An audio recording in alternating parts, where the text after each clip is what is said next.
Corona virus से बदसलूकी को लेकर वॉरियर्स से बदसलूकी को लेकर कल राजस्थान हाईकोर्ट ने एक अहम हुक्म दिया है। सीनियर जज इंद्रजीत की बेंच ने रियासती हुकूमत को हुक्म दिया है कि वो फौरी अमल से कोरोना वॉरियर्स को सिक्योरिटी मुहैया कराएं, जिससे उनके खिलाफ कोई वाकया रोनमा ना हो। साथ ही अदालत ने कहा है कि कोरोना वॉरियर्स के लिए एक हेल्पलाइन नंबर भी जारी करें, जिससे इन्हें अगर फौरी मदद दरकार हो तो उस नंबर पर कॉल करके मदद हासिल कर सकें।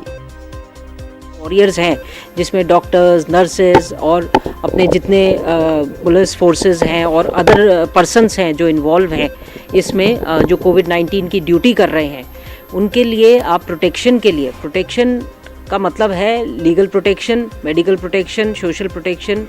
And any other protection which is required, और इम्यूनिटी के लिए, ताकि उनके खिलाफ इस दौरान जब वो कोविड-19 में अपनी ड्यूटी करें तो ऐसा नहीं हो कि उन पे कोई केस कर रहा है। अगर वो किसी को रोक रहे हैं, किसी को कि लॉकडाउन के दौरान आप बाहर ना निकलें, तो पता चला किसी महिला ने कोई